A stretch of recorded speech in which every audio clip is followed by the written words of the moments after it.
अस्सलामुअलैकुम। कैसे हैं आप सब लोग? उम्मीद करती हूँ सब लोग खैरियत से होंगे और खुश होंगे। अल्हम्दुलिल्लाह मैं भी बिल्कुल ठीक ठाक हूँ। तो जी आज मैं आपके साथ कुछ थोड़े बहुत जो 2-3 टिप्स हैं जो अपनी लाइफ में मैं यूज़ करती हूँ वो मैं आप लोगों के साथ शेयर करूँगी। अगर आप लोगों को अच्छे लगे तो आप लोग भी उसको ट्राई करके देखना। तो जी चलते हैं, स्टार्ट करते हैं। तो यहाँ पर ये जो तरबूज़ है, खरबूज जो है, अब तो ये इसका मौसम है और इसको खाना भी चाहिए क्योंकि इससे पानी की कमी जो है हमारी बॉडी में नहीं होती। तो ये हस्बैंड जो थे तरबूज़ और खरबूज़ माशाल्लाह से तरबूज़ भी इतना बड़ा ले आए थे और खरबूजे भी कई ले आए थे। तो अब ये होता है कि इसको फ्रिज में किस तरीके से रखा जाए। तो मैं ऐसा ही करती हूँ, जब भी तरबूज़ या खरबूजे लेकर आते हैं तो मैं उसको डायरेक्ट ऐसा नहीं रखती हूँ कि गई और ऐसे ही तरबूज़ रख दिया। उसको मैं पहले धोती हूँ खूब अच्छे से वॉश करने के बाद, फिर इसको पीस में कट कर लेती हूँ इस तरीके से, जैसे आप लोग देख ही रहे हैं जैसे नॉर्मल सब करती हैं। इस तरीके से पीस में कट करा और एयर टाइट में जब बॉक्स ले लेती हूँ, बड़ा उसके हिसाब से बॉक्स ले लेती हूँ जितना कि उसमें आ जाए। तो सब मैं उसको कट करके और बॉक्स में करके उसको बंद करके और मैं रख देती हूँ फ्रिज में। अब यहाँ पर मैं आपको ये टिप्स जो देने जा रही हूँ, ये देने जा रही हूँ क्योंकि आजकल गर्मी इतनी पड़ रही है तो आँखों में जलन लाज़मी है कि हो ही जाती है। ज़्यादातर लोगों के जो ज़्यादातर बाहर धूप में रहते हैं, लेकिन घर में रहने वालों के भी आँखों में जलन हो ही जाती है। तो वो परेशान होते हैं कि इस जलन के लिए हम क्या करें। तो ये जो आप देख रहे हैं ना, जैसे मैंने ये तरबूज़ का जो ये वाइट पार्ट होता है जो मैंने अभी निकाला है, ये वाइट पार्ट आप इस तरीके से निकाल लें। जब भी आपके यहाँ तरबूज़ आए इस तरीके से ऊपर की लाली जो है वो हटा दें और नीचे का जो वाइट पार्ट होता है ना उसको कट कर लें खूब पतले स्लाइस से ऐसे करके कट करके। और इसको ना आप फ्रिज में रख दें। फ्रिज में आप रख देंगे इसको 10-15 मिनट भी रख देंगे, आधा घंटा भी रख देंगे तो ये ऐसे हो जाएंगे बिल्कुल ठंडे हो जाएंगे। और इसको आप अपनी आइज़ पर रख कर ना थोड़ी देर के लिए 10-15 मिनट के लिए छोड़ देना। तो आप देखेंगे आपकी आँखों को कितना रिलीफ मिलेगा, कितना सुकून मिलेगा। आपकी आँखों की जलन जो है ना, वो आप जब इसको यूज़ करते रहेंगे तो इंशाल्लाह आपकी आँखों की जलन जो है वो ख़त्म हो जाएगी। दूसरा टिप्स जो है वो ये है कि मैंने आपको पिछली व्लॉग में बताया था कि खरबूजों के बीज जो है ना वो हमेशा आप स्पून से निकालें तो सब बिल्कुल एकदम से साफ़ होकर बिल्कुल एकदम से निकल आते हैं। कोई परेशानी दिक्कत नहीं होती। नाइफ से निकालो तो थोड़े बहुत तो रह जाते हैं, लेकिन स्पून से बहुत आसानी से निकल आते हैं। और हाँ, एक इन चीज़ों का ये है कि अगर खरबूजा हुआ, ये आम हुए, ये ऐसे फ्रूट हैं कि अगर इनको हम ना फ्रिज में ऐसे ही रख दें ना डायरेक्ट, तो पूरी फ्रिज में जो भी चीज़ रखी होगी उसमें उस चीज़ की खुशबू आ जाती है। खरबूजों की आ जाएगी, दूध हो या कोई और चीज़ हो उसमें, पानी में, यहाँ तक कि बर्फ़ तक में एक खुशबू आ जाती है, आमों की भी और इसकी खरबूजे की भी।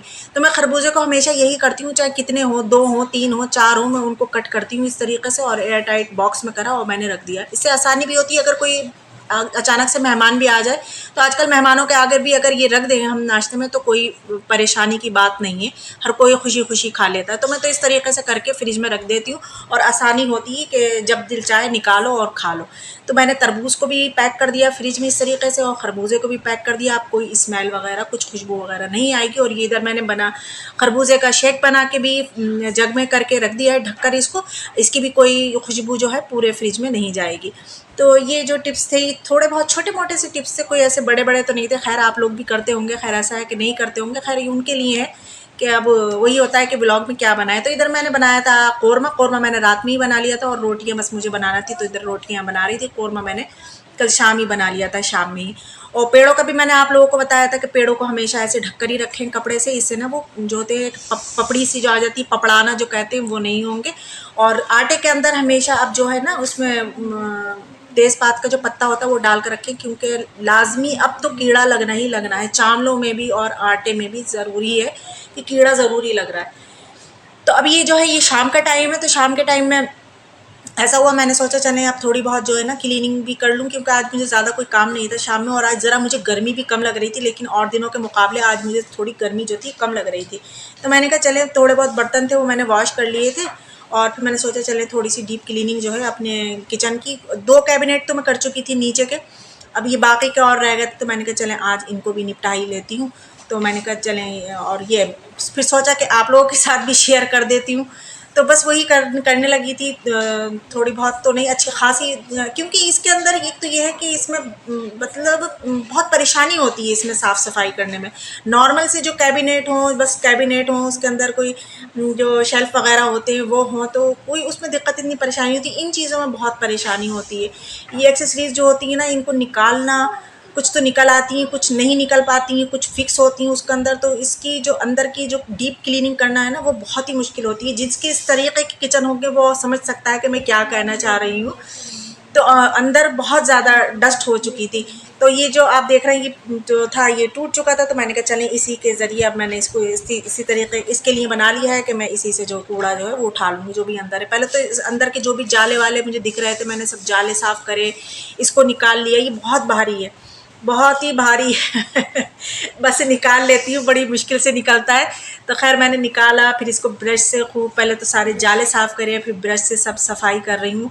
और फिर इसी ब्रश से जो है अंदर जो झाड़ू जो लगाना होगी वो इसी ब्रश से सब सफाई करूँगी। तो काफ़ी देर लगी थी मुझे, और बीच में हो गई थी मगरिब की नमाज़, अज़ान भी हो गई थी, तो बीच में फिर मैंने ये छोड़कर मगरिब की नमाज़ फिर अदा करी। हाँ, ईशा की नमाज़ से पहले पहले मैं निमट चुकी थी ये कामों से। और देखने में तो ये ऐसे लगते हैं कि बहुत जल्दी हो जाएंगे, बहुत जल्दी कर लेंगे, हम निमट जाएंगे, लेकिन बहुत टाइम लेते हैं, बहुत टाइम टेकिंग होते हैं ये काम। तो यहाँ पर आप देख ही रहे हैं कि एक ही कैबिनेट में से कितना, क्योंकि ऊपर से जो भी है ना, ऊपर से भी सब गिरता है। बस बहुत इसकी डीप क्लीनिंग करना बहुत मुश्किल है, बहुत मुश्किल।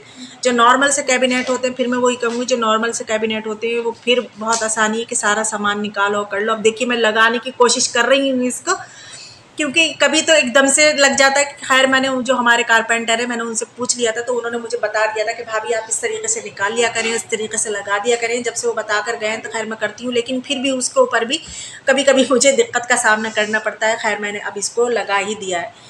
तो यहाँ पर इस कैबिनेट की तो पूरी सफाई हो चुकी है। अब रहता है दूसरा कॉर्नर वाला। अच्छा ये तो फिर भी निकल आता है, लेकिन ये कॉर्नर का जो कैबिनेट है ना वो तो निकलता ही नहीं है। खैर उसकी तो सफाई बहुत ही मुश्किल से, बहुत ही मुश्किल से होती है सफाई। खैर वो मैं आपको आगे दिखाऊंगी, खैर पूरा तो नहीं दिखा पाऊंगी, लेकिन थोड़ा बहुत दिखाऊंगी। ये है कॉर्नर वाला, इसमें बीच में जो है ना ये जो लगा हुआ है, ये बास्केट्स कह लें क्या कह लें, जो भी है ये एक्सेसरीज। तो पहले तो सबसे पहले मैंने इसके जाले वगैरह जो थे वो सब इनके साफ़ करे हैं, और फिर अंदर बहुत ज़्यादा हो रहे थे जाले जाले से। वैसे खोलो तो पता नहीं चलते हैं, आप लोग को खैर दिख भी रही होगी डस्ट। अच्छा ये बर्तन जो है ना कभी इत्तेफाक से यूज़ में आ जाते हैं, क्योंकि वही 4 बंदे हैं तो इतने बर्तन यूज़ में नहीं आते। लेकिन फिर ये होता है इन बर्तनों को मैं रखूँ तो कहाँ रखूँ, तो यही होता है कि यहीं सामने ही रख देती हूँ। खैर मैंने सारे बर्तन निकाले, फिर सारे इसके जाले जितने भी थे अंदर जो थे जाले वाले सब साफ़ कर दिए। खैर मैंने आपको साफ़ ही करके दिखा रही हूँ। और ये सब इसकी जो बास्केट थी इनको भी सब मैंने ब्रश से कपड़े से सबसे साफ़ करा। इसका फ़र्श भी बहुत मुश्किल से साफ़ होता है, क्योंकि गोल है ना, तो कहीं पर हाथ जाता है कहीं पर नहीं जाता है, लेकिन अपनी दिमाग लगा कर, अकल लगा कर खैर कर ही लेते हैं। और जो हमारे हस्बैंड देखते हैं तो कहते हो तुम फिर लेकर बैठ गई ये सब ये क्लीनिंग। तो मैं उनसे यही कहती हूँ कि आइंदा अभी भी कभी भी मैं इसको किचन को अपने दोबारा से करूँगी तो मैं ये चीज़ें नहीं लगवाऊँगी, मैं सिंपल सा बनवाऊँगी। तो खैर ये इसकी सफाई हो गई। अब यहाँ पर ये जो है मेरी यहाँ पर आटे का वो रखती हूँ अपना कंटेनर, तो इसकी भी खैर ये तो निकलता ही नहीं है। खैर ये तो फिक्स है, ये तो निकलता ही नहीं है। तो इसकी मैंने साफ़ सफाई कर ली। ये इधर इतनी वो नहीं थी गंदगी जितनी उधर थी, तो कॉर्नर वाले पे, और एक उधर चावल जिसमें रखती हूँ। ये बर्तन देख ही रहे हैं आप, सब बाहर निकले हुए रखे हैं। अभी इनकी सबकी डस्टिंग करना है, फिर डस्टिंग करके इनको अपनी अपनी जगह पर रखना है। खैर मैंने कोई वॉश नहीं करी है, सिर्फ डस्टिंग करी है इनकी, क्योंकि वही है कि यूज़ में आते नहीं है। जब यूज़ में आएंगे तो धोकर यूज़ कर लेंगे। अभी तो खाली मैंने डस्ट, क्योंकि धुले उतर के कि डस्ट ही तो आई है उसके ऊपर, और क्या हुआ। अच्छा बीच में ये हुआ कि ब्रेक मुझे ये लेना पड़ा, क्योंकि बच्चों को थोड़ी बहुत भूख लगने लगी थी, और बच्चों को पता था कि हमारी मम्मू ने जो है वो तरबूज कट करके रखा था सुबह, तो मैं वही निकाल कर लेकर आई और मैंने बच्चों को भी दिया, अपने आप भी लिया। थोड़ा बहुत ये ठंडा ठंडा जो था तरबूज खाया, बड़ा अच्छा लगा, मीठा मीठा। और हाँ मैं ये सोच रही थी कि मैंने ये सोच के रखा था कि जब भी तरबूज आएगा मैं मोहब्बत का शरबत ज़रूर बनाऊंगी, लेकिन बिल्कुल ध्यान से ही निकल गया मेरे, क्योंकि इस काम में लगी हुई थी ना। जब जहन दूसरी जगह बढ़ जाता है तो बिल्कुल ध्यान ही नहीं रहता, और बिल्कुल मुझे ध्यान ही नहीं रहा कि मुझे मोहब्बत का शरबत बनाना था। खैर फ़िलहाल कभी और तरबूज आएगा तो फिर मैं मोहब्बत का शरबत बनाऊंगी और आप लोगों के साथ भी शेयर ज़रूर करूंगी। तो फिर से मैं किचन में आ गई, और किचन में आके ये सब सारी डस्टिंग वगैरह की, और ये तरबूज के थोड़े बहुत बर्तन थे, प्लेट्स और ये फॉर्क और ये वो, तो ये सब धोना था। अच्छा ये स्पून का निकाला मैंने, ये स्पून मेरे अम्मी ने दिए थे मुझे, जहेज़ में दिए थे ये। तो वैसे तो इतने इतने दिए अम्मी ने, और ये पूरा सेट दिया था। खैर इसको तो खैर मैं वॉश करूँगी, मैंने कहा ये तो खैर मुझे बहुत गंदा सा लग रहा था, तो ये मतलब डस्टिंग से भी साफ़ नहीं हो, डस्टिंग करके भी साफ़ नहीं हो रहा था, तो मैंने कहा नहीं इसको मैं वॉश करके ही फिर मैं रख दूँगी।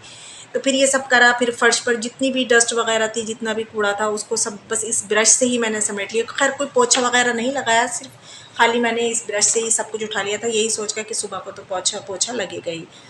तो आज हमने ये करा, अपनी जो डस्टिंग थी उसकी डीप क्लीनिंग जो थी किचन की वो आज करी है। अच्छा, ऊपर के जो कैबिनेट हैं वो रह गए हैं, वो इंशाल्लाह अगले व्लॉग में आप लोग देख लेना जब मैं करूँगी इसकी क्लीनिंग, तो वो इंशाल्लाह आपको नेक्स्ट व्लॉग में दिखा दूँगी। अभी तो खैर मैंने आज सिर्फ नीचे के ही जो कैबिनेट थे वही करे थे, और साथ में वॉशिंग मशीन भी लगी हुई थी। खैर वो मैंने आपको नहीं दिखाया कि क्या दिखाऊँ, वो वॉशिंग मशीन लगी हुई थी, साथ में कपड़े भी धुल रहे थे, खूब ढेर सारे कपड़े धुल गए हमारे, वो मैं फैला भी दिए सुखाने के लिए। और आजकल ऊपर नहीं सुखा रही हूँ क्योंकि ऊपर बहुत धूप है, बहुत धूप है, तो बस नीचे ही मैं डाल देती हूँ सुखाने के लिए। तो देखिए हमारी फाइनल लुक देख लीजिए, बर्तन वर्तन हमने सजा दिए, बिल्कुल साफ़ सुथरा हो गया है। लेकिन फिर कुछ दिन के बाद डस्ट आ जाएगी, फिर यही होगा, फिर से मुझे डीप क्लीनिंग करना पड़ेगी, और ये तो रहता ही है, हर किसी के साथ यही रहता है। फिर ये जो काउंटर टॉप था इसको भी साफ़ करा, अब थोड़े बहुत जो बर्तन हैं इनको वॉश करूँगी बस। यहाँ पर भी थोड़ी बहुत धूल आई गई थी क्योंकि नीचे से जब सफाई करें तो उड़कर आती ही है वो।